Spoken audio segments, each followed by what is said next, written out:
What is up, my dogs? Lawson here. So today we're out at the pond, and now the last time I've been out here was when let go Dylan and all his good buddies released a few bass and a gar into the pond. But today we're going to be doing something a little bit different. Check this out. So Deeper Sonar actually sponsored today's video, and they hooked me up with a sonar unit. Now if you don't know what this is, it's a mobile sonar unit that you can hook up to your phone, and then you hook it onto a fishing rod and you throw it out, or you have a mount and you use it for like a kayak, or we could use it on the micro skiff. But today we're doing something that I've wanted to do super badly for a long time, and that is kind of map out this pond, because I have no freaking clue what is in here.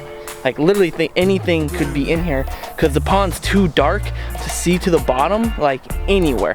So there's no telling. This thing has been here for like 45 years. There could be cars or bikes or just mystery machines inside the pond. So we're gonna map it out today. Also, trying something new. Picked up some fish pellets to try to feed some of these big giant bluegill and red ear sunfish that we have in here. The other day when I was out here, I was just kind of standing by the edge of the pond, minding my own business, looking down, and all of a sudden I realized, oh, these fish are sitting around waiting to be fed. There was like a ton of giant bluegill swimming around, just like waiting to be fed, and all I had on me was some bread. I didn't mean for that to rhyme. All I had on me was some bread, so I tore it up, tossed it in there, and they were hammering. I was like, dang, I need to come out and actively feed these fish and get some slab gills growing in this pond, and that will help the bass get nice, big, and chunky too. So, few things on the agenda. Map out the pond, feed the fish, maybe go pester the alligator Ziggy that's in here. I don't know if you can see him right now, but he's just kind of creeping over there. That's him right there. Maybe a little bit we'll go over there and see if he'll let us get close and film him, and we'll see what we can do with the gator as well. But first things first, let us throw some food, get these fish all churned up. Then we're gonna hook up our sonar and start mapping out the pond. Oh, I already see some big gills sitting right there, huge gills. Now check this out, I brought polarizer. Let's put this on. We're just gonna adjust this polarizer until you guys can see the fish a little better. That's awesome. I feel like you can kind of see them right there. That's the sweet spot right there. Oh yeah. Look at all those tank gills just lining up, waiting to get some grub, dude. I didn't even know, one, that I had this many bluegill in this pond, and two, that some of them are freaking tanks.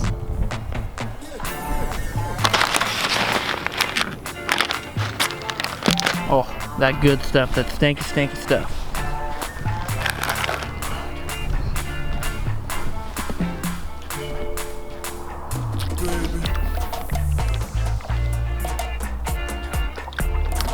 Dude, this is fantastic. Holy crap.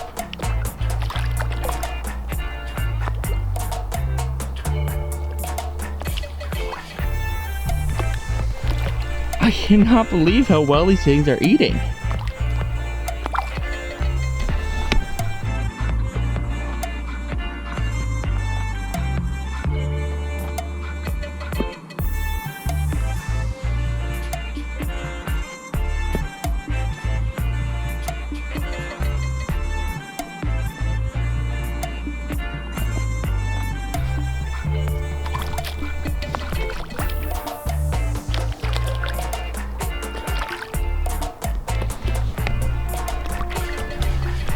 Okay, that is kind of crazy to me. I'm not kidding. This is the first time I've ever tried to feed these fish pellets, and they are just going off on this stuff.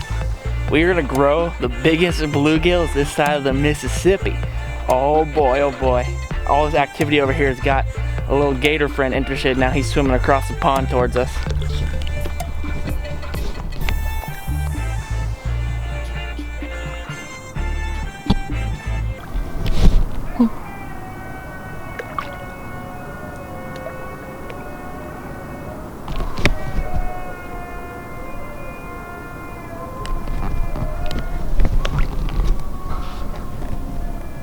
What the hell is that noise? What the heck?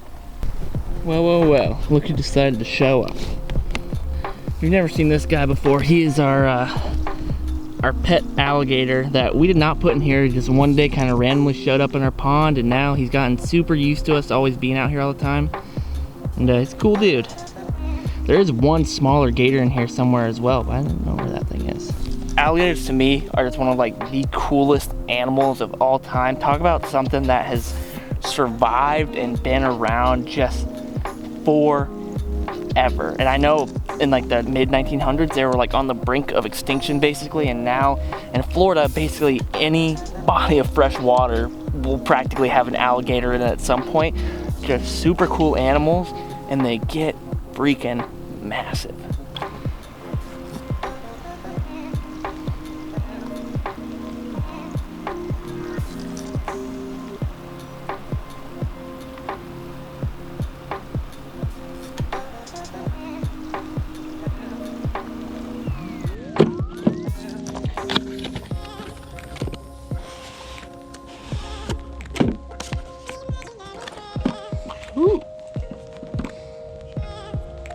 Alrighty, we are going to screw in our little twist lock here.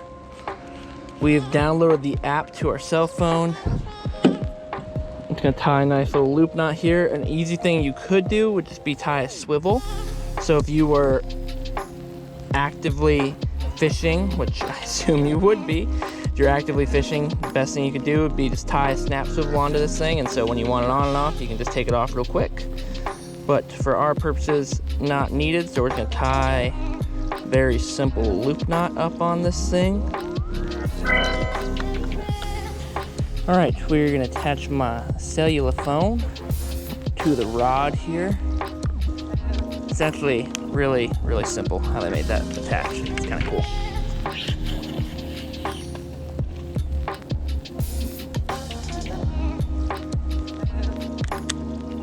Oh, hey yo, we're reading.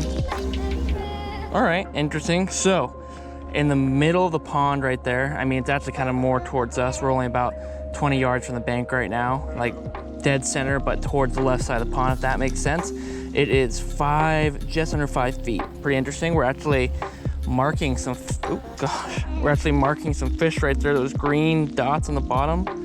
That looks like something came up and looked at it underneath it right there. That's actually really funny. Probably a bass sees it rolling across the surface and came up and looked at it right there.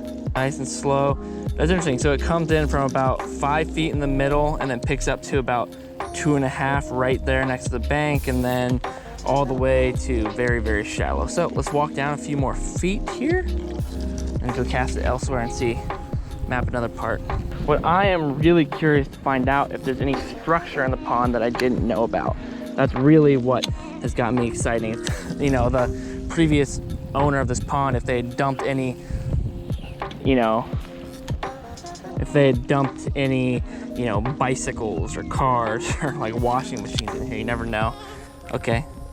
Questionable at the moment. The alligator is slowly rolling towards the deeper.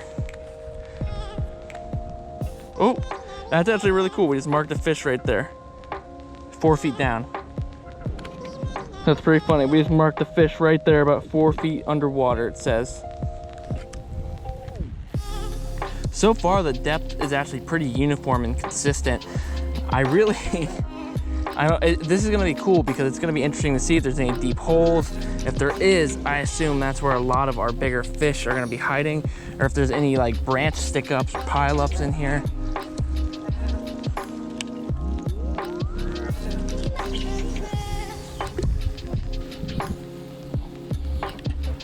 Alrighty, that was big send out into the middle of the pond. All right, it's a tiny bit deeper, not much though, just probably about 6 feet deep. And typically it's been around 5 feet. Ooh, look at that, marking a fish right there. And once again, the alligator is slowly rolling towards, the sonar. Yeah, all right, so right here, I mean, we have a little drop off from about 5 feet from over here to about 6 feet deep right now. And all I'm doing is just really slowly creeping this thing across the pond. And that's kind of how we're gonna map it out here. All right, right in front of this mat, right in front of me, it's about 3.5, maybe 4 feet, a bit of a hump there, so that's cool. Side note, something very interesting.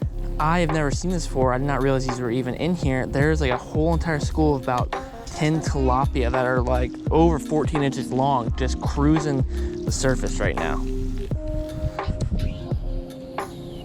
This is so interesting. So I've actually never done anything like this before, and it's super cool because I'm like being able to kind of get such a different idea of what this pond really can do and what it looks like just by hooking up this little deeper and slinging it out there and figuring out what the depths are. I don't know for sure, but I assume this is a man-made pond that was just dug when this house was first built, and they just dug out this pond for fill and then had a nice pond. So it's pretty uniform across the bottom, but basically what it's laying out to look like in this left corner over here, it's about goes from like literally 6 inches in the left pocket and lowers out to about 2 feet until it gets to about quarter way through the pond, and then it drops off to about 5 feet, and then all throughout the pond it's about 5 then to 6 feet deep. And I'll be interested to see what it is along this edge, because this edge looks really deep, but it's about 6 feet deep across the whole entire middle of this pond, and it rises up to about 2.5, only about 8 feet off the bank. So it's probably like almost like a bowl where you think about it, it's coming out and then dropping off in a flat lip. And so a lot of the fish in this pond, I'm sure, especially the bass, just cruise right along the edge because they got that nice, cool, deep water, but then they can trap bluegill and whatever bait fish are in here right against the edge of the shallow area. Right there, going over a humongous school of bait fish. You see all those green dots. I assume that's a big giant school of bait fish and probably a largemouth bass chasing them around right there. That is really, really cool, man. There we go, marking some more fish right there. Looks like a bass chasing around some bait possibly. You can see the big fish marker and then like the tiny little green.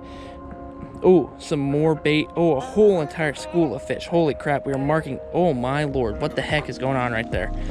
Oh my. Oh, it is not stopping. Is there just like a school of fish underneath my sonar right now? Holy crap. Wow, one of those fish it marked is very, very large. See how much larger of a mark that is than everything else? I don't know if that's a school of tilapia that are underneath it or it's a school of largemouth bass. What it looked like though, the small green specks I assume are bait fish, and then the larger marks that's actually marking as fish are largemouth bass, maybe chasing bait around, or maybe it's a big school of bluegill and some bass mixed in with it. That is really, really cool, man. Really cool. And that was in about 5 feet of water. Right here, we're in about 3 feet, right on the lip that I've been talking about, and we're marking another fish chasing around some bait. This is interesting. Definitely interesting to see like all the fish schooled up super heavily in there. I can see right here in the bank, just with my eyeballs, a ton of little juvenile brim.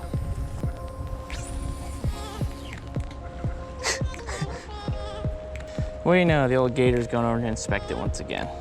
Oh gosh, he's like so close to it. I basically have to decide whether or not I want to let him bite it. Oh god, he's gonna bite it for sure. The alligator's nose is right against the sonar. Okay, it's about 3 feet along this edge. Pretty consistent with everywhere else on the edge of the pond. It looked like it'd be a lot deeper over here just with all that overhang structure, but maybe not. No, well, it's about 4 feet right off the edge. It's not too bad. Oh, something huge just shot out of these sticks, though.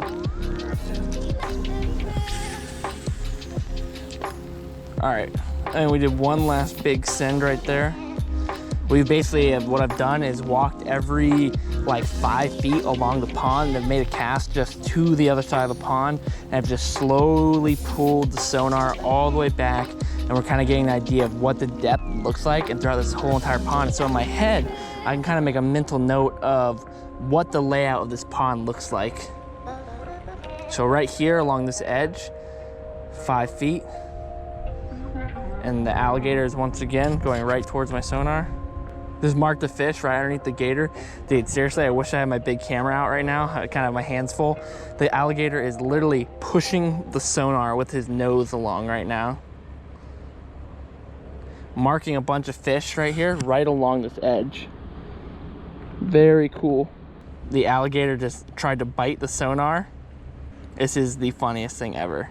He's literally like following it, nosing it around, trying to just like mouth and eat this little tiny sonar unit. Whew, very, very cool. Really gave me a lot of insight of what's going on. All right, I got a few thoughts here.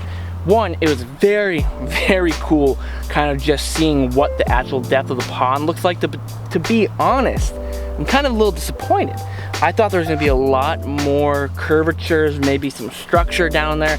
I don't know why. I mean, it's a good thing, but I was really hoping to find like an old laundry machine sitting there in the pond, or you know, someone's bicycle of whoever used to live here on this property before. But pretty healthy and clean pond.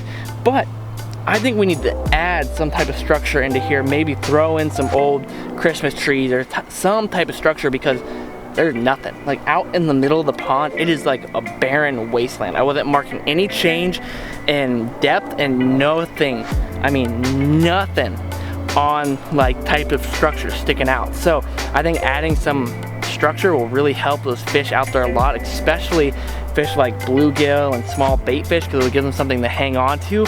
And in turn, it'll give bass more to hunt if those fish are able to survive better and not get picked off so cleanly. I was literally laughing my butt off watching that little alligator sit there, and he was just following up this sonar, just like trying to munch away on it.